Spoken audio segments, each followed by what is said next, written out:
வணக்கம். விழுப்புரம் மாவட்டம் செஞ்சிலிருந்து கோபிநாத். இன்றைய இளைஞர்கள் சீரழிவு காரணம் அரசாங்கம் தான் முழுக்க காரணம் சொல்லலாம். அங்கங்க பார்த்தா ஒயின் ஷாப் அதிகமாக திறந்து வச்சிருக்கிறாங்க. டெய்லி பார்த்தா கஞ்சா அது இதுன்னு நியூஸ் பேப்பரில் டெய்லி வந்துட்டு தான் இருக்குது. அதேமாரி பெற்றோர்கள் ஓரளவுக்கு குழந்தைங்கள பார்க்குறாங்க. ஓரளவுக்கு இருந்தாலும் அது பசங்களா கூட கூடுறதுனால என்ன பண்ணுறானுங்க, அப்படி இப்படின்னு போய் தகாத பசங்களா கூட கூடும்போது இருக்கிறத பார்ட்டிக்கு தின்ட்டு வச்சுக்கின்னு இருக்கிறத மது போதைக்கு அடிமையாயிடுறாங்க. இது அடிமையாகிறதுனால என்ன ஆகுதுன்னா சீரழிவு தான் அதிகமாக ஆகுது.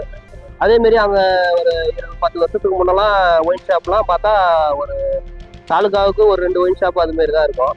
இப்போலாம் பார்க்க போனால் செஞ்சிலேயே ஒரு லோக்கல்லே பார்க்க போனால் ஒரு 10 ஒயின் ஷாப் கிட்ட இருக்குது.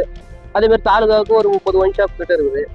அதேமாரி கஞ்சாவும் இந்த ஆந்திராவிலேருந்து இந்த கடத்தையும் வந்து இங்கே சேல்ஸ் பண்ணி இருக்கிறது ஸ்கூல் பசங்களாம் கூட கெட்டு போகிறாங்க. இதெல்லாம் அரசு கொஞ்சம் நடவடிக்கை எடுத்து அவங்களுக்கு ஏன்னா ஒரு அவேர்னஸ் ஏற்படுத்தி ஸ்கூல்ல இருந்து காலேஜ்ல இருந்து எல்லாருக்கும் ஒரு அட்வைஸ் பண்ணணும்னுட்டு நான் கேட்டுக்கிறேன்.